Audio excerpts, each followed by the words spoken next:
بول رہے کہ اہل حدیث کرتے ویسے، تو میں بولا میں بھی سنی ہوں، بلاؤ تو آپ مجھے صلاح کا صحیح طریقہ بتائیے. جیسے بعض اراکین کے اختلافات ہیں، اللہ سے دعا ہے اراکین کے اختلافات ہم میں دور ہو جائیں، اور اراکین کے اختلافات کی بنیاد پہ شدت پسندی نہیں کرنی چاہیے. حنفی، شافعی، مالکی، حنبلی، اہل حدیث، سلفی، جماعت اسلامی، بریلوی، دیوبندی، تبلیغی جماعت، یہ جتنے نام لیا میں، یہ فرقے نہیں ہیں، یہ جماعتیں ہیں. جماعت میں اور فرقے میں فرق کیا ہوتا؟ جماعت اور فرقے میں یہ فرق ہوتا، طاہر القادری صاحب رفع یدین نہیں کر کے رفع یدین کرنے والوں کو، گالی دینے والوں کو ایک نصیحت کرتے ہوئے بول رہے ہیں. شیخ عبد القادر جیلانی رحمۃ اللہ علیہ، ان کا بولنا ہے بغیر رفع یدین کے ایک بھی نماز نہیں پڑھتے تھے. منافقین بتاں بغل میں رکھ کے لاتے تھے اس زمانے میں، تو محمد صاحب رفع یدین کیوں کرتے تھے؟ منافقوں کے بتاں گرانے کو کرتے تھے. تو میں ایک صاحب کو پوچھا، بھائی پہلی رکعت میں اللہ اکبر بول رہے ہیں نا، تو پہلی رکعت میں گر جاتے. اور یہ جو بتا رکھ کے لاتے والی بات ہے، یہ دنیا کی کوئی بھی اسلام کی کتاب میں نہیں ملتی، ہے ہی نہیں کہیں بھی لکھا ہوا ہے. حدیث کی کتاب تو چھوڑ دو، بول رہا ہوں میں، کوئی گلی میں بھی بیٹھ کے کوئی لکھ لیا نا اسلام کی کتاب، اس میں بھی نہیں ہے کوئی روایت. اللہ کے نبی صلی اللہ علیہ وسلم بول رہے ہیں کاندھے سے کاندھا ملاؤ. اگر تم کاندھے سے کاندھا نہیں ملائیں گے، اللہ تمہارے دلوں میں دشمنی ڈال دیتا. بول رہے ہیں تمہارے کو باہر کے دشمنی کی ضرورت ہی نہیں ہے، مسلمانوں میں دشمنی ڈال دیتا. بول رہے ہیں خالی کتنی بڑی سزا ہے کاندھے سے کاندھا نہیں ملانا. دوسری چیز کیا ہوگی؟ جب آپ آگے مسجد میں کاندھے سے کاندھا نہیں ملائے، آپ کی جماعت ہی نہیں ہوئی.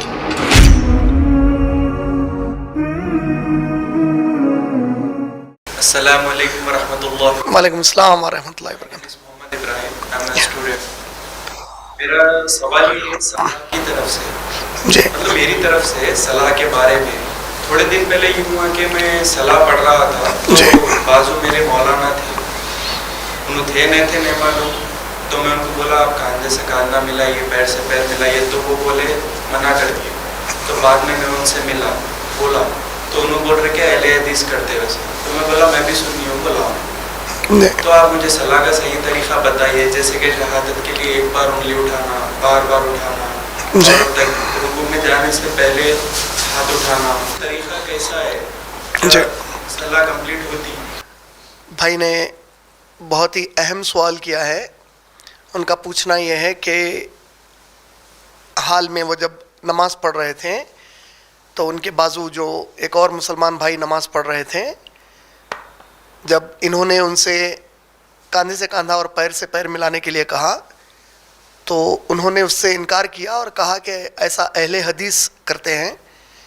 بہرحال بھائی نے پھر ان کو سمجھایا کہ میں ایک سنی مسلمان ہوں. اب ان کا کنفیوژن یہ ہے کہ وہ جاننا چاہتے ہیں کہ صلاح کا سنت طریقہ کیا ہے. ماشاءاللہ دیکھیے، یہ ایک ایسا سبجیکٹ ہے جس کو مسلمان امت نے غیر ضروری کے اختلاف والا مسئلہ بنا لیا. اللہ کے نبی کریم صلی اللہ علیہ وسلم کی صحیح بخاری والیوم نمبر 1 میں حدیث ہے، صلو کما رأیتمونی صلی، نماز اس طرح پڑھو جس طرح مجھے پڑھتے دیکھا ہے. اللہ کے نبی کریم صلی اللہ علیہ وسلم کے نماز پڑھنے کے طریقے میں جہاں تک امت کا اتفاق ہے، جس میں کوئی اختلاف نہیں ہے، وہ یہ ہے کہ نماز کی شروعات اللہ اکبر سے ہوتی ہے، اور اس کے بعد ثنا کا پڑھنا، سورہ فاتحہ کا پڑھنا، سورہ زم یا زمی سورہ جس کو بولتے ہیں، یا قرآن کی اور الگ الگ صورتوں سے آیتیں سورہ فاتحہ کے علاوہ آپ تلاوت کرتے ہیں شروع کے 2 رکعت میں.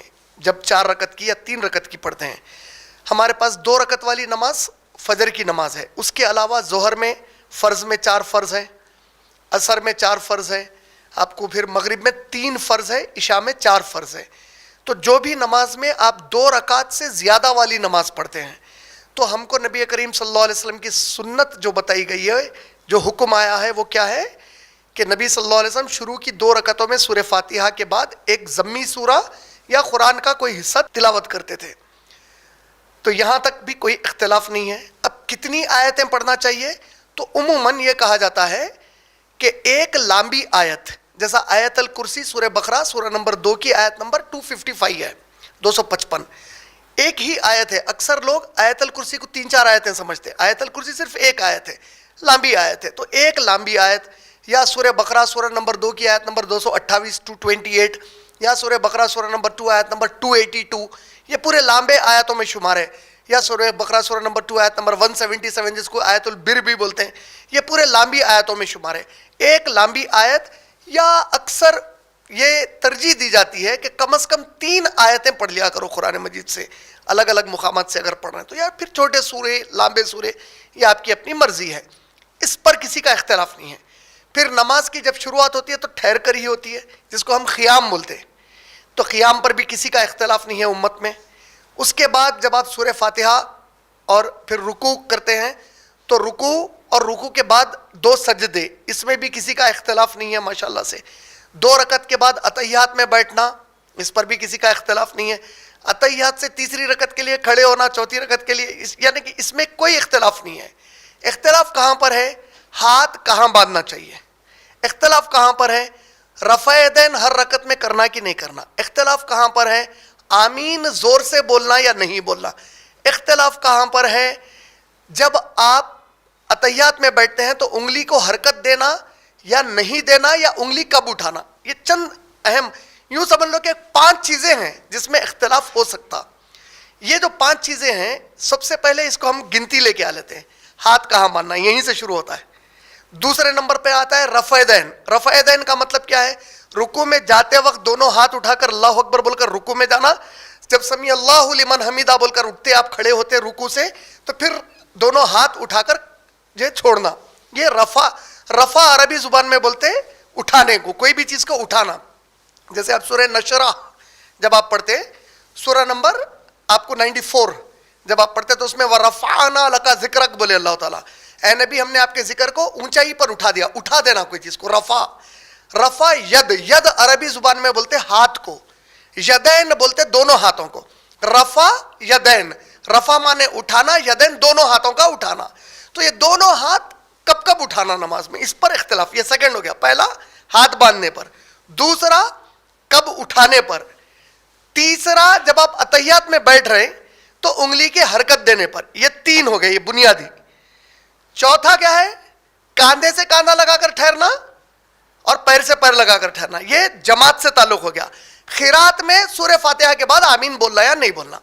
تو سب سے پہلے سورہ فاتحہ پر لے لیں گے ہم لوگ.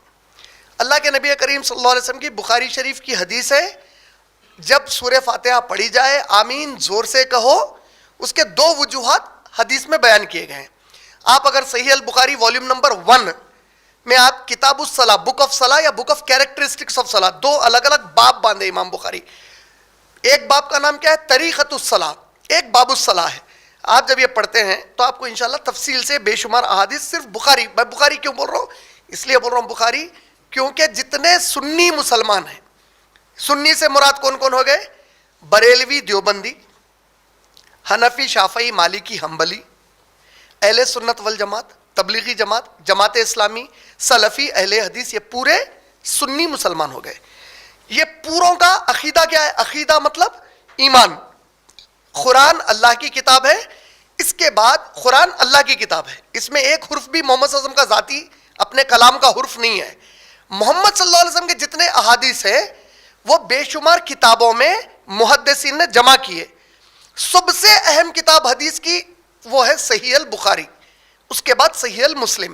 یہ جو 2 کتابیں ہیں بخاری اور مسلم شریف, اس پر یہ پورے سنی مسلمانوں کا اتفاق. سنی بولے تو آپ کے میرے جیسے لوگ نہیں, اکابر علماء, خوب علم والے, چاہے انہوں جامع نظامیہ سے فارغ ہوں گے یا مدرسے سلفیہ سے فارغ ہوں گے یا دیوبند سے فارغ ہوں گے, انہوں کہیں سے بھی سنی مسلمان علماء کا اتفاق.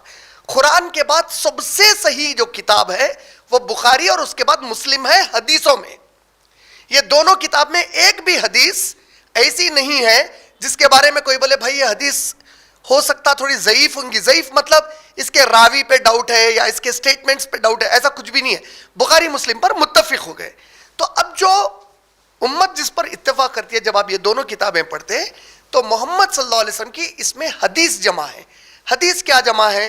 محمد صلی اللہ علیہ وسلم نے آمین کے بارے میں 2 اہم احادیث میں تعلیم عطا فرمائی. ایک کہا کہ اگر تم نے جب آمین زور سے کہا سورہ فاتحہ کے اختتام پر تو بعض اللہ کے فرشتے زمین پر گھومتے ہیں اور وہ تمہاری دعاؤں کے بعد آمین کہتے ہیں. اگر ان کی آمین اور تمہاری آمین میل کھا گئی تو اللہ تمہارے حق میں وہ دعا فوراً قبول کرتے ہیں. اللہ کی سنت ہے. فرشتوں کو چھوڑے ہی زمین پر اللہ تعالیٰ, تاکہ جب بندے دعا کریں تو ان کے دعا پر آمین بولو. ان کی آمین آپ کی آمین مل گئی, انشاءاللہ آپ کی دعا قبول ہو جاتی. تو سورہ فاتحہ کو ام الدعا بولا گیا, تمام دعاؤں کی ماں. تو سب سے بہترین دعا جو آپ مانگے وہ آپ کے لیے قبول ہو جاتی ماشاءاللہ اللہ کے پاس. ایک یہ فضیلت. دوسری, محمد صلی اللہ علیہ وسلم نے فرمایا یہودیوں کو تمہارے آمین سے چڑ ہے, وہ لوگ نفرت کرتے, تو آمین زور سے کہا کرو, یعنی ان کا اختلاف کرو. وہ لوگ جس چیز سے چڑھتے تو ان کو چڑھنے کی کیا ضرورت ہے, تو تم بھی اپنے رب کو خوش کرو آمین کو زور سے بول کر. تو نبی صلی اللہ علیہ وسلم نے یہ 2 حدیثوں میں آمین کے زور سے بولنے پر ہم کو ترجیح دی, اور جتنے صحابہ تھے آمین زور سے بولا کرتے تھے. اب اختلاف کیوں ہوا؟ کیونکہ ان کا ماننا یہ ہے کہ ابو حنیفہ رحمۃ اللہ علیہ نے نماز کے بارے میں تربیت دی کہ سورہ فاتحہ کے بعد آمین زور سے نہیں بولنا چاہیے.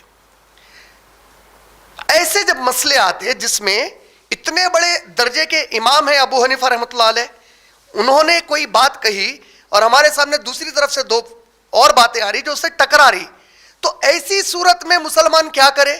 تو اللہ نے ایسے مسئلوں کے حل بتائے قرآن میں, سورہ نساء سورہ نمبر 4 کی آیت نمبر 59 میں 59 میں, اور کہا اے ایمان والو, اے مسلمان مرد, اے مسلمان عورتوں, یا ایھا الذین آمنوا اطیعوا اللہ و اطیعوا الرسول, اللہ اور رسول کی اطاعت. یا ایھا الذین آمنوا اطیعوا اللہ و اطیعوا الرسول و اولی الامر منکم, اور تمہارے درمیان صاحب امر جو لوگ ہیں. صاحب امر کس کو بولتے ہیں؟ امر الف میم را, امر مانے حکم دینے والا. صاحب امر مسلمان امت کے لیے کون ہوں گے؟ اگر شرعی حکم جہاں پہ نافذ ہوتا, ویسا حکم نافذ کرنے کے لیے حاکم نہیں ہے مسلمانوں کا جو شریعت کا حکم نافذ کرے. آپ ایسی جگہ پہ جیسا ہمارا انڈیا ایک کنٹری ہے, یہاں پہ انڈیا کے مسلمان دین کے معاملے میں کس کی بات مانتے؟ علماء کی مانتے. تو ہمارے لیے صاحب امر کون ہو گئے؟ ہمارے لیے ہمارے علماء ہو گئے. حاکم اگر رہیں گا کہیں بھی تو وہ حاکم ہمارا صاحب امر ہو گیا. قرآن میں اللہ تعالیٰ کیا بول رہے ہیں؟ اللہ کی اطاعت کرو, محمد صلی اللہ علیہ وسلم کی اطاعت کرو, اور حکم دینے والوں کی اطاعت کرو. یعنی حاکم کی یا عالم کی. فَإِن تَنَازَعْتُمْ فِي شَيْءٍ, لیکن اگر حکم دینے والے جو عالم ہیں, حکم دینے والے جو حکمران ہیں, اگر ان کے درمیان کوئی معاملوں میں اختلاف ہو جائے, اب اختلاف ہو گیا, حکم قرآن کیا دے رہا ہے ایسے اختلاف کے مسئلے پہ؟ حکم یہ دے رہا قرآن ایسے اختلاف کے مسئلے پہ, اگر ایسا اختلاف ہو جائے تو اے مسلمان مرد, اے مسلمان عورتوں, فوراً اللہ اور اس کے رسول کی طرف لپک کر آ جاؤ. آپ جب اللہ کے رسول کی طرف لپک کر جائیں گے تو اب آپ کے سامنے 2 مسئلے پیش آ رہے ہیں. بولنے والے یہ بول رہے ہیں کہ ابو حنیفہ رحمۃ اللہ علیہ نے بھی حدیث سے ہی کہا, اور دوسری طرف جو دوسرے لوگ ہیں انہوں کیا بول رہے ہیں کہ نہیں, وہ جو حدیث خاموش رہنے کی ہے یہ حدیث صحیح نہیں ہے بول رہے ہیں. اختلاف کس پہ ہوا؟ خاموش رہنے والی حدیث پر امت میں اختلاف ہوا کہ یہ حدیث صحیح ہے یا غلط ہے. لیکن جو آمین زور سے بولنے والی جس کتاب میں حدیثیں ہیں, اس کے اوپر وہ لوگ بھی اختلاف نہ کر رہے ہیں کہ یہ حدیث ضعیف ہے. سمجھ میں آ رہا؟ آرگیومنٹ کس پہ؟ زور سے بولے نہیں بولے پہ کچھ بھی آرگیومنٹ نہیں ہے. یہ حدیث بالکل صحیح ہے, انہوں بھی مان لے رہے ہیں. کون مان رہے ہیں؟ جو ابو حنیفہ رحمۃ اللہ علیہ کو اپنا امام مان رہے ہیں, کیونکہ ان کے لیے سیکنڈ آپشن نہیں ہے. ان کو ماننا ہے کہ بخاری مسلم میں جو حدیث ہے یہ بالکل صحیح ہے, اور یہ حدیث میں نبی آمین زور سے بولے, اس پر کسی کا بھی اختلاف نہیں ہے. اختلاف کس پہ آیا؟ خاموش رہنے پہ یا نہ رہنے پہ آیا. تو اللہ کے نبی کریم صلی اللہ علیہ وسلم امت کو کیا نصیحت کرے؟ میں نے احکامات واضح کر دیے, جہاں شبہ پیدا ہو جائے شبے کی چیز کو چھوڑ دو بولے. تو شبے کی چیز کو چھوڑنا ہے ایک چیز. دوسری چیز, آپ کے سامنے ایک ایسی کتاب میں حدیث موجود ہے جس پر پوری امت متفق ہے, اس میں اختلاف ہی نہیں ہے, اور اگر میں پھر اس حدیث پہ عمل کرتا ہوں تو قیامت کے دن اللہ رب العالمین خامخواہ کے امت کے اوپر کیا ظلم کریں گے اور پوچھیں گے نہیں یہ حدیث صحیح بھی تھی تو اس کے اوپر عمل کیوں نہیں کیا, اس کے اوپر کیوں نہیں کیا جس کے اندر اختلاف تھا. ایسا تھوڑی بولیں گے نعوذ باللہ. ادھر سوال ہو سکتا, جس چیز میں اختلاف تھا تم لوگ اس کے پیچھے کیوں لگے؟ کیوں؟ کیونکہ قرآن ایک اور اصول دیا. سورہ آل عمران سورہ نمبر 3 آیت نمبر 7, اللہ فرماتے ہیں اس قرآن میں میں نے محکمات اور متشابہات نازل کیے. محکمات وہ آیتیں ہیں جس میں میں حکم دیتا ہوں. متشابہات وہ آیتیں ہیں, دیکھیں متشابہات یہ لفظ شبہ سے ہے, شبہ مانے ڈاؤٹ, جس کے میننگز آر انکلیئر. اس میں متشابہات ایسی آیتیں ہیں جس کے معنی تمہارے سامنے انکلیئر ہیں. تو ایمان والوں کو حکم آیا کہ محکمات کے اوپر تم لوگ عمل کرو. متشابہات کے بارے میں وہ آیت میں آل عمران کی آیت نمبر 7 میں کیا بولے معلوم؟ اللہ تعالیٰ امت کے جو منافقین رہتے وہ لوگ اپنے مرضی سے اس کو کچھ بھی معنی پہنانے کی کوشش کرتے. بولے منافق ہیں بولے جو متشابہات کو معنی پہناتے. تو اب آپ کے سامنے دو چیزیں آ رہی. ایک, پوری امت حنفی بھی بول رہے ہیں کہ بخاری میں وہ جو آمین والی حدیث ہے اس میں کوئی اختلاف ہی نہیں ہوگا. ہاں بھائی ہے, مسئلے کو گھما رہے ہیں کہاں پہ, یا ٹھیک ہے انہوں نہیں گھما رہے, ہو سکتا کہ مسئلہ بن جا رہا کیسا اختلاف والا, جب یہ بول رہے ہیں کہ نہیں یہ حدیث تو ہے لیکن ابو حنیفہ رحمۃ اللہ علیہ نے یہ بولا. جب ان کو بول رہے ہیں کہ ٹھیک ہے ابو حنیفہ رحمۃ اللہ علیہ نے جو بولا اس پر اختلاف ہے حدیث کی صحت پہ, لیکن یہاں تو کوئی اختلاف ہی نہیں ہے. سمجھ میں آ رہا؟ تو یہ مسئلہ کے اوپر ہو گیا, آمین پہ ہو گیا. یہ کون سا تھا؟ اپنا جو لے لی اپنے لیے 5واں مسئلہ تھا. تو آمین ہم کو زور سے بولنا یہ سنت ہے جو ثابت ہے صحیح احادیث سے. لیکن آمین زور سے بولنے کا مطلب ہمارے پاس اب کیا ہو گیا؟ دیکھیں ضد جب شروع ہوتی تب ہماری ضد کیسی ہوگی؟ آمین زور سے بولنا ہے, انہوں نہیں بولو بولتے, تو اب آمین زور سے نہیں بول رہے ہم لوگ, آمین. میرے خیال سے یہ تو طریقہ صحابہ کا اور نبی صلی اللہ علیہ وسلم کا بالکل نہیں ہے. ایسا چیخ کے نہیں بولتے, زور سے بولو بولے, چیخ کے بولو نہیں بولے. زور سے کا مطلب کیا ہے؟ آمین, ختم ہوگی بات. آمین. میں نہیں سمجھتا کہ کوئی عالم اس کو بھی سنت مانتے ہوں گے, بلکہ واللہ عالم. ایٹ لیسٹ مجھے یقین ہے کہ صحابہ اس طریقے سے چیخم چاخی تو نہیں کرتے تھے ہوں گے, نعوذ باللہ من ذالک, استغفر اللہ. زور سے بولنے کا مطلب کیا ہے؟ یعنی کہ خاموش مت رہو. جب سورہ فاتحہ ولضالین خیرات پڑھ رہے نا, خیرات جو جتنی زور سے خیرات پڑھی جا رہی اتنی زور سے آمین بولتا, ختم ہوگی بات. چیخنے کی ضرورت ہی نہیں ہے اپنے کو, رائٹ؟ تو یہ ایک زیادتی دکھتی مجھے, اللہ مجھے معاف کرے اور کوئی میری اصلاح کر دے اگر اس بات میں غلط ہوں, کہ چیخ کر نہیں بولنا چاہیے, زور سے بولنا چاہیے. آمین زور سے ہو گیا. اب مسئلہ ہو رہا ہے کہ کیا رہا, سینے پہ ہاتھ یا نیچے ہاتھ. حدیث جو ہوتی اس کا فقہ جو ہوتا, انڈرسٹینڈنگ دا حدیث کا, اس حدیث کے لیے اور دوسرے حدیثوں کو دیکھتے ہیں. تو جو ابو داؤد, سنن ابو داؤد میں, اس میں خود ابو داؤد رحمۃ اللہ علیہ جو حدیثیں ایگزیکٹلی ناف پہ باندھنے کے ہیں, سینے کے نیچے کے ہیں, خود ابو داؤد رحمۃ اللہ علیہ اس کو ضعیف ہے بول رہے ہیں. کون بول رہے ہیں؟ جو محدث حدیث جمع کرے انہوں خود بول رہے ہیں. کوشچن یہ آیا انہوں پھر جمع کیوں کرے؟ انہوں جمع اس لیے کرے, مثال کے طور پہ ماں کیا کرتی, بچے کو سامنے گڑا ہے بولتی, کہے کے لیے بولی انہیں گڑا ہے, کودنے کو بولی یا بچنے کو بولی؟ نہیں تو گڑا تھا تو بولے چکے کیوں بولے؟ تو بولے اس لیے تاکہ بچہ گرنا نہیں اس کے اندر. تو ابو داؤد رحمۃ اللہ علیہ جب وہ حدیثوں کو جمع کیے, انہوں یہ بتانا چاہ رہے تھے کہ یہ ایسے جو حدیثیں ہیں ضعیف ہے.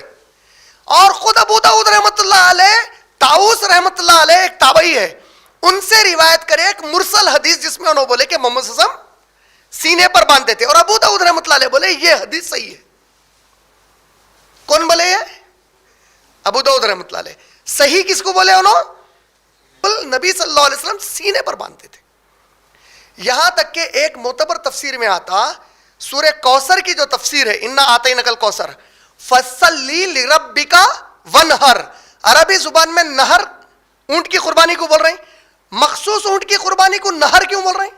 کیونکہ اونٹ کو آپ جب قربان کرتے ہیں تو اس کا ذبیحہ گائے یا بکرے یا بیل کی طرح نہیں کرتے, اس کو سینے پر مارتے آپ.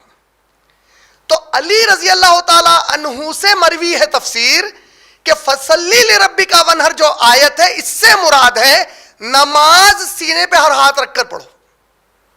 وہاں ونہر سے مراد سینے پہ ہاتھ رکھنا ہے. یہ ایک تفسیر ہے, لیکن اکثریت مفسرین کی کیا بولتی ہے؟ ونہر سے مراد وہاں پہ قربانی ہے. انشاءاللہ اختلاف کب بنا بھائی, ناف پر ہی باندھنا ہے یا کہاں پہ باندھنا ہے؟ تو مسئلہ کیا آیا کہ بھائی صحیح جو حدیث مل رہی وہ سینے کی مل رہی, صحیح حدیث جس پہ کسی کا بھی اختلاف نہیں. ایک مسئلہ یہ ہو گیا. تو اب کیا ہو گیا؟ ہاتھ باندھنے کا ہو گیا. اب مسئلہ کیا ہے؟ نہیں, پہلے چھوٹے والے لے لیں گے, کاندھے سے کاندھا ملانا اور پیر سے پیر ملانا, رائٹ؟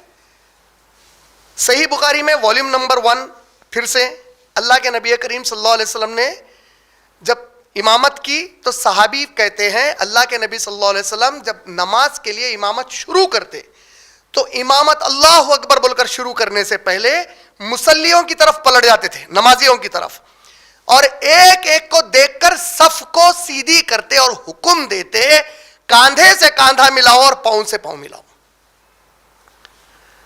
کہ میں ہے بخاری شریف میں برابر کیا بول کر ہے, اللہ کے نبی کریم صلی اللہ علیہ وسلم اللہ اکبر بول کر رکعت باندھنے سے پہلے پلٹتے, صفوں کو دیکھتے, صحابہ کو دیکھتے, کاندھے سے کاندھا ملانے کا, پاؤں سے پاؤں ملانے کا حکم دیتے. برابر. تو کون حکم دے رہے ہیں کاندھے سے کاندھا ملاؤ اور پاؤں سے پاؤں ملاؤ؟ محمد صلی اللہ علیہ وسلم دے رہے ہیں. اگر کوئی ابو حنیفہ رحمۃ اللہ علیہ کے نام پر ڈال کر بول رہا کہ نہیں پیر سے پیر نہیں ملانا, اس کی دلیل کیا ہے؟ بے ادبی ہے بولتے. بے ادبی انڈیا میں ہے, خالی بے ادبی انڈیا میں کیا ہے, کسی کو پیر لگ گیا تو ارر بری بات بولتے. اسلام میں ایسا کچھ بھی نہیں ہے کہیں بھی. انڈیا میں کیوں ہے؟ خالی انڈین سب کانٹیننٹ میں ہی ہے. آپ انڈیا, پاکستان, بنگلہ دیش کو گئے تو صرف یہیں پہ. کیوں؟ کیونکہ یہاں پر ایک ایسی قوم رہتی جس کے حساب سے بھگوان کے پیر سے سب سے نچلی ذات پیدا ہوئی, تو وہ ذات اچھوت ہے, پیر کی ہر چیز اچھوت ہے. اس نظریے پہ پیر سے سوری کا ہے. آپ باہر کے کنٹریز کو چلے گئے تو کوئی بھی سوری نہیں بولتا پیر لگا تو. میں صرف عرب ممالک کی بات نہیں کر رہا ہوں, آپ ویسٹ کو چلے جاؤ, یورپ, امریکہ وغیرہ, نو بڈی کیئرس. آپ کے پیر کو پیر لگا تو سوری کوئی بھی نہیں بولتا. اپن اگر نئے گئے ہوئے تو وہاں تعجب میں پڑ جاتا ہے سوری بھی نہیں بول رہا ہے نہیں بول کے, کیونکہ اس کا وہ کانسیپٹ ہی نہیں ہے. سمجھ رہے نا؟ تو اسلام میں بھی پیر کو پیر لگا تو بے ادبی ہوتی والا کوئی کانسیپٹ نہیں ہے. سمجھ میں آ رہی بات؟ حکم کیا ہے محمد صلی اللہ علیہ وسلم کا؟ کاندھے سے کاندھا, پیر سے پیر. حدیث کہاں پر ہے؟ یہ صحیح البخاری میں ہے. کیا بول کے ہے؟ محمد صلی اللہ علیہ وسلم امامت کے پہلے صحابی بول رہے ہیں پلٹتے, حکم دیتے کاندھے سے کاندھا ملاؤ, پاؤں سے پاؤں ملاؤ. اگر مان لو دوسری طرف ایک اور حدیث آ رہی جس میں یہ بولا جا رہا ہے کہ نہیں ملانا, اگین پہلے تو وہ نہیں ہے ویسی کوئی صحیح حدیث. اگر وہ ہے بھی for the sake of argument وہ ہے, مان لو میں اس حدیث پہ عمل کیا تو میں گنہگار ہوا تو, تب بھی تو بخاری کی حدیث ہے نا, صحیح حدیث ہے نا, کنڈیشنل نہیں ہے. کنڈیشن کا مطلب کیا ہوتا؟ جہاں اللہ کے نبی صلی اللہ علیہ وسلم بولنا ایسے وقت میں کرو, ایسے وقت میں مت کرو. محمد صلی اللہ علیہ وسلم کا جنرل حکم ہے پیر سے پیر, کاندھے سے کاندھا. صحابی کیا بول رہے؟ ہر بار کرتے, کہیں بھی نہیں بولا گیا کہ اس وقت کرتے تھے اس وقت ایسا نہیں کرے بول کے. آپ کو دوسری ایکسپشن دیتے ہوئے یا کنڈیشن لگاتے ہوئے کوئی حدیث نہیں ملی آج تک. سمجھ میں آ رہا؟ تو کاندھے سے کاندھا, پیر سے پیر. اس میں کیا ہو گیا دیکھیے آپ, میں پرسوں ہی ایک مسجد میں نماز پڑھ رہا تھا جمعے کی, میرے گھر کے پاس کی. اتنا تعجب ہوتا, مؤذن اور اس بیچارے مؤذن کو اتنی عمر گزرنے کے باوجود اتنی نماز میں سلیقہ نہیں آیا. سیدھے ہاتھ والا اس سے 1 فٹ دور ٹھہرا ہوا ہے, بائیں ہاتھ والا 1 فٹ دور ٹھہرا ہوا ہے. یہ کون سی جماعت ہے؟ اور کتنا سخت حکم ہے محمد صلی اللہ علیہ وسلم کا کاندھے سے کاندھے ملانے کے بارے میں. ہم جب نماز پڑھتے شرماتے بازو والے کو کاندھا ملاؤ بولنے کو. ٹھیک ہے پیر تو چھوڑ دے بھائی, کاندھا تو ملا. کاندھا ہی نہیں ملا تو ٹھہر جاتا انہیں اٹھ کے. جس کے دل میں جہاں ٹھہرتا, باپ کی جاگیر ہے, تمہاری مسجد ہو, تمہارا گھر ہے, تمہاری مرضی چلیں گی وہاں پہ. اللہ کے نبی صلی اللہ علیہ وسلم بول رہے ہیں کاندھے سے کاندھا ملاؤ. اگر تم کاندھے سے کاندھا نہیں ملائیں گے اللہ تمہارے دلوں میں دشمنی ڈال دیتا. بول رہے ہیں تمہارے کو باہر کے دشمنی کی ضرورت ہی نہیں ہے, مسلمانوں میں دشمنی ڈال دیتا. بول رہے ہیں خالی کتنی بڑی سزا ہے کاندھے سے کاندھا نہیں ملانا. دوسری چیز کیا ہوگی, جب آپ آگے مسجد میں کاندھے سے کاندھا نہیں ملائے, آپ کی جماعت ہی نہیں ہوئی, آپ جماعت سے خارج ہے. مسجد آ کے بھی جماعت سے خارج ہو گیا. شیطان کیا کرا, آخری وقت تک نہیں چھوڑوں گا والا, مسجد کو لا لیا اس کو, مگر وہ بے ادب مسجد کو آ کے, اس کو جماعت کا ادب نہیں ہے اس کے پاس, مسجد کو آ کے بھی جماعت کے ثواب سے محروم رہ گیا. ایک کاندھے سے کاندھا نہیں ملانا. دوسرا گروپ جو یہ بولا نہیں پیر سے پیر ملانا حدیث میں ہے, تو ابھی نو پیر سے پیر کیسا ملاتے؟ ایسا دکھتا دو طرف اونٹ پکڑ کے چیر دے رہا کیا ان کو, اب ان کا کاندھا ہی نہیں لگتا. آپ پیر کر کے سمجھ رہے ہیں, شیطان دونوں بھی طرف کھیل رہا. طریقہ کیا ہوتا, جیسا ہی آپ جائیں گے پہلے کاندھے سے کاندھا ملائیں گے, پہلے کاندھا ملائیں گے, آہستہ سے پیر ملا لیں گے, ختم ہو گئی بات.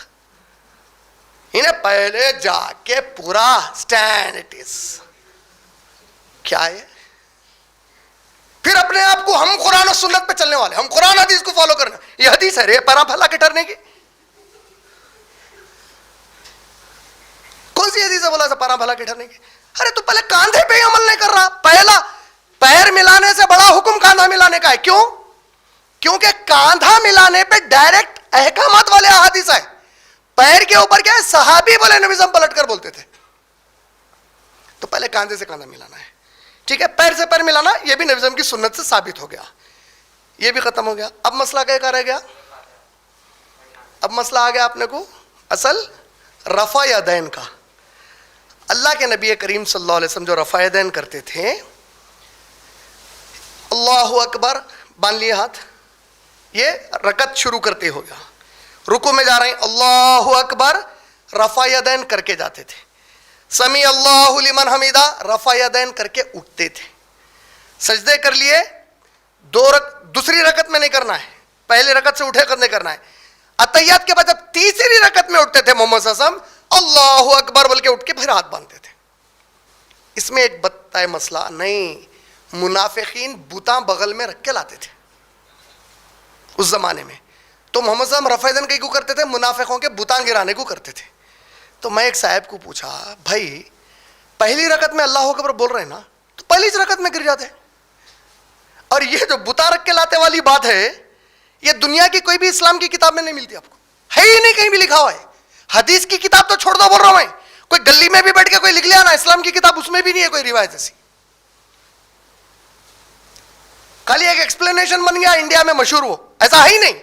پھر رفع یدین والا جو مسئلہ ہے کیسا ہے معلوم ہے؟ عشر مبشرہ ہے, ابو بکر صدیق, عمر, عثمان, علی, عبد الرحمن بن عوف, زبیر بن عوام رضی اللہ عنہ, ایسے 10 سب سے اکابر صحابہ, یہ پورے 10 موجود تھے. ایک صحابی آئے, آ کر بولے اب میں آپ لوگوں کے سامنے اس طرح نماز پڑھ کر بتاتا ہوں جس طرح محمد صلی اللہ علیہ وسلم پڑھتے تھے. انہوں نے نماز شروع کی اور رفع یدین کرنا شروع کیا ہر رکعت میں, یعنی پورا وہ عمل کرے, رفع یدین والا ہر چیز کرے, سلام پھیرے. جب سلام پھیر کے اٹھے تو پورے 10 لوگ بولے ہاں انہوں نے ویسے ہی نماز پڑھا جس طرح محمد صلی اللہ علیہ وسلم پڑھتے تھے. ایک اب مسئلہ کیا آ گیا اس کے بعد رفع یدین کا؟ اور ایک نہیں بھائی, رفع یدین جو کرتے ایک ہی بار کرو بلکہ ترمذی کی حدیث ہے, ترمذی میں ایک بار کرو بلکہ حدیث نہیں ہے. واحد مرتبہ کرتے تھے بلکہ نہیں ہے. اول اور واحد میں فرق ہو گیا. فرسٹ ٹائم میں رفع یدین کرتے تھے, ون ٹائم ایچ کرتے تھے بلکہ نہیں ہے. اور امام ترمذی جو حدیث رفع یدین والی لائے وہ پورے حدیثوں کو صحیح بولے. اور طاہر القادری صاحب کی ایک ویڈیو ہے, اس ویڈیو میں طاہر القادری صاحب رفع یدین نہیں کر کے رفع یدین کرنے والوں کو, گالی دینے والوں کو ایک نصیحت کرتے ہوئے بول رہے ہیں کہ تم لوگ کیا کر رہے ہیں, تم لوگ کس کو گالی دے رہے ہیں؟ شیخ عبد القادر جیلانی رحمۃ اللہ علیہ, ان کا بولنا ہے بغیر رفع یدین کے ایک بھی نماز نہیں پڑھتے تھے. احمد بن حنبل بغیر رفع یدین کے نہیں پڑھتے تھے. امام شافعی بغیر رفع یدین کے نہیں پڑھتے تھے. ان کے بقول ایک بھی صحابہ کا محدث بغیر رفع یدین کے نماز نہیں پڑھا. جنت رفع یدین کرنے اور رفع یدین نہ کرنے کے کسی ایک طبقے کے لیے رجسٹری نہیں ہے. بھئی رفع یدین کرنے والے بھی جنت میں جائیں گے, آپ جا کے دیکھ لینا. امام بخاری ہوں گے کہ نہیں جنت میں؟ امام مسلم ہوں گے کہ نہیں جنت میں؟ امام ابو داؤد, ترمذی, نسائی, ابن ماجہ سب ہوں گے کہ نہیں؟ ارے نیچے آ جائیں, حضور غوث العظم میرے اور آپ کے اور کل دنیا کے شیخ عبد القادر جیلانی ہوں گے کہ نہیں جنت میں؟ یہ سب رفع یدین کرتے تھے. مگر اس کا مطلب یہ نہیں کہ رفع یدین کرنے والوں کو معاذ اللہ کوئی گمراہ سمجھے. استغفر اللہ العظیم. کون بول رہی ہے؟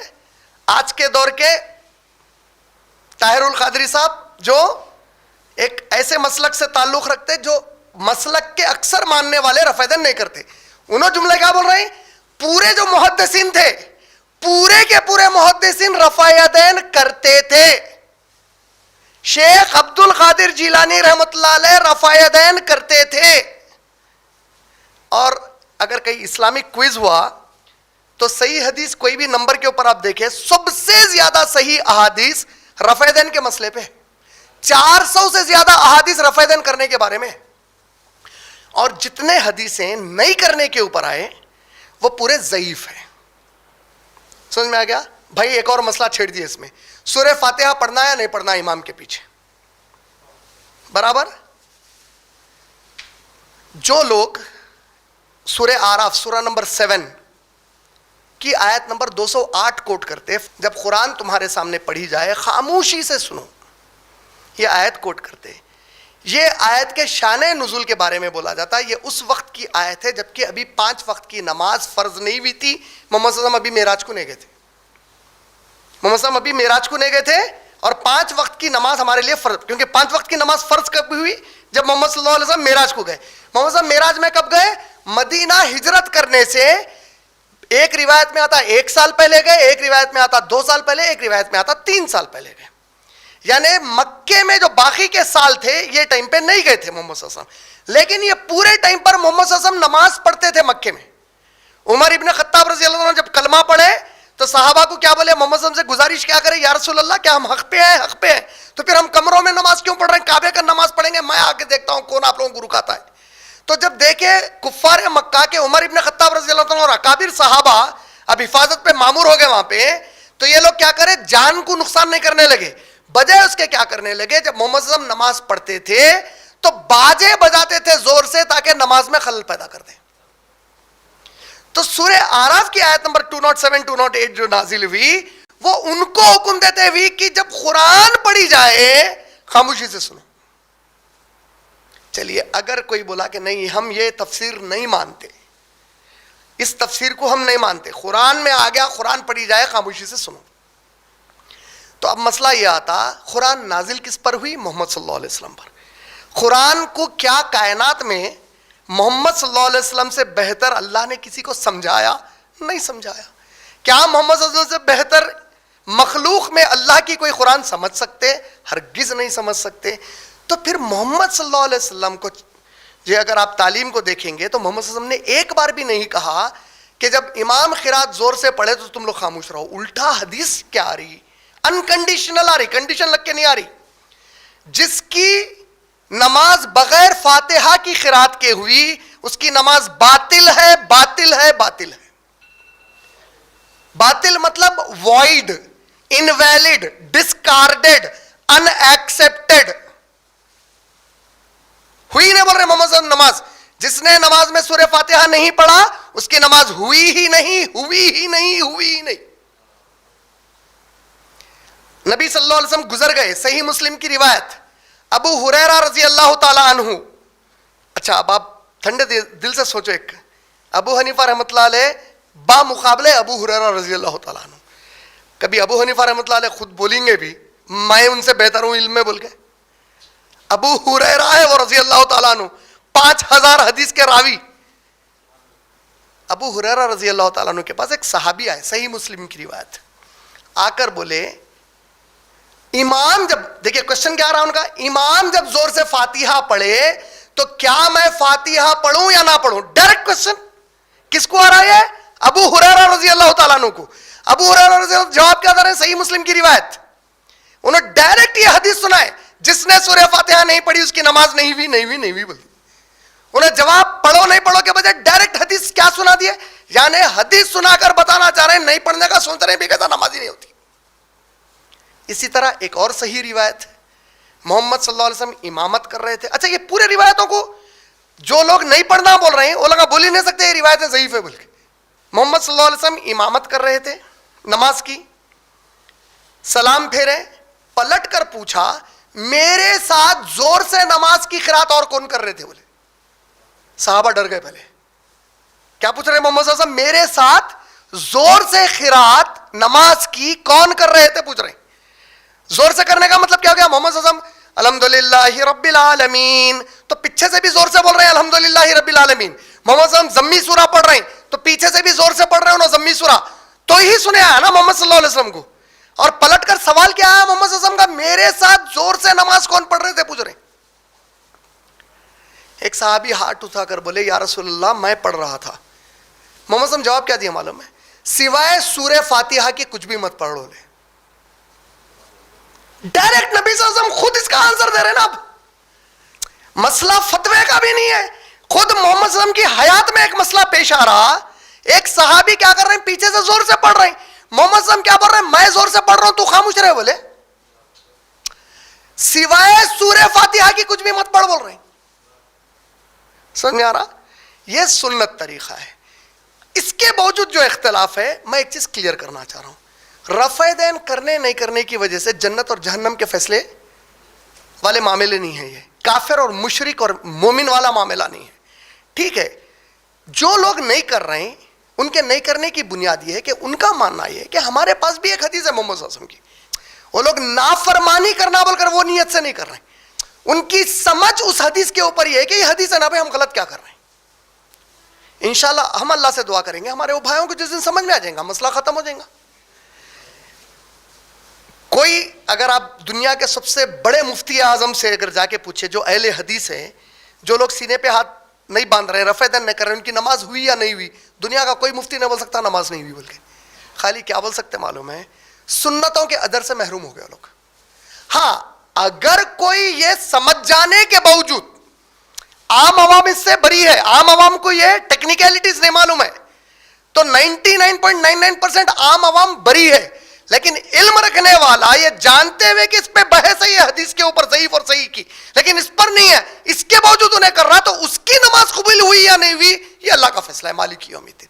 کیونکہ اس کو یہ پوچھا جائے گا تیرے کو حکم تھا میرے نبی کی اطاعت کا, تو کیوں نہیں کرا اطاعت, تو اس چیز کے پیچھے کیوں گیا جس میں اختلاف تھا, تو علم رکھنے والا تھا, تو اس چیز کے پیچھے کیوں پڑا جس میں شبہ تھا, اس کا کیا ہوگا نہیں معلوم. عام عوام انشاءاللہ بری ہے. عام عوام کب تک بری ہے, اس وقت تک بری ہے جب تک کہ عام عوام کوشش نہیں کری صحیح معلوم کرنے کی. لیکن عام عوام بھی مستی میں رہ گئے, ارے چھوڑو بھائی چلتا سب بول کے, تو تب ان کے لیے بھی مسئلہ ہو سکتا. کیونکہ اسلام میں ایزی لے کے جو جنت میں چلے جاؤں گا بولے تو ایسا نہیں ہو سکتا. اور محمد صلی اللہ علیہ وسلم تو آگاہ کرے نا, میرے بعد 73 فرقے ہوں گے بولے, تو آپ کے میرے لیے کام کیا ہے, میں معلومات کر لینا, جیسا صحابہ پوچھے صحیح کون رہیں گے, تو میں کیا کرنا, معلومات کرنا کہ میں جو عمل کر رہا ہوں صحیح کر رہا ہوں یا نہیں کر رہا ہوں. میں یہ نہیں معلوم کر کے کچھ بھی کر لیا تو مسئلہ ہوتا. دوسرا, جب میں جتنے بھی نام لیا, کون سے, حنفی, شافعی, مالکی, حنبلی, اہل حدیث, سلفی, جماعت اسلامی, بریلوی, دیوبندی, تبلیغی جماعت, یہ جتنے نام لیا میں, یہ فرقے نہیں ہیں, یہ جماعتیں ہیں. جماعت میں اور فرقے میں فرق کیا ہوتا, جماعت اور فرقے میں یہ فرق ہوتا, جماعت میں بعض سنت کے عمل پر اختلافات ہو سکتے, عقیدے میں اختلاف نہیں ہو سکتا. ہمارا عقیدہ کلیئر ہے, اللہ کے برابر کوئی نہیں ہو سکتا. ہمارا عقیدہ کلیئر ہے, محمد صلی اللہ علیہ وسلم اللہ کے آخری نبی اور آخری رسول, اب اس کے بعد کوئی نبی نہیں, کوئی رسول نہیں. ہمارا عقیدہ کلیئر ہے, یہ قرآن اللہ کا کلام ہے, قیامت تک ایک حرف میں فرق نہیں آ سکتا اس کے. ہمارا عقیدہ کلیئر ہے کہ قیامت کا فیصلہ اللہ رب العالمین اکیلے کریں گے. اللہ اگر محمد صلی اللہ علیہ وسلم کو اجازت دیں گے کسی کی شفاعت کی, تو محمد صلی اللہ علیہ وسلم ان کے لیے شفاعت کریں گے, اور محمد صلی اللہ علیہ وسلم کی شفاعت اللہ قبول کریں گے. یہ ہمارا عقیدہ ہے. ان عقیدوں میں کچھ بھی فرق نہیں ہے ہمارے پاس. ہمارا عقیدہ یہ ہے کہ محمد صلی اللہ علیہ وسلم مخلوق میں سب سے افضل ہے. محمد صلی اللہ علیہ وسلم کے نواسے, محمد صلی اللہ علیہ وسلم کے داماد علی رضی اللہ تعالیٰ عنہ, ایسے جتنے بھی آئیں گے قیامت تک, یہ لوگ کبھی بھی محمد صلی اللہ علیہ وسلم کی برابری پہ نہیں آ سکتے. یہ ایمان اور عقیدہ ہم پوروں کا ہے, اس میں کسی کوئی بریلوی کا اختلاف نہیں ہے. ہم پورے صحابہ اکرام رضی اللہ تعالیٰ عنہ اجمعین کو جنتی مانتے ہیں, چاہے ان کے درمیان کچھ بھی اختلاف ہوا ہو. اور یہ بولتے ہیں کہ ہماری اتنی اوقات نہیں ہے کہ صحابہ میں جو اختلاف ہوا ان کے اختلاف کے بارے میں 1400 سال کے بعد ہم کچھ کلام کریں. کیوں ہماری اوقات کیوں نہیں ہے, کیونکہ 4 اکابر امام جس کے ہم پیروں کو پکڑ کے چل رہے ہیں, وہ 4 کبھی ان لوگوں کے بارے میں کچھ بھی نہیں بولے.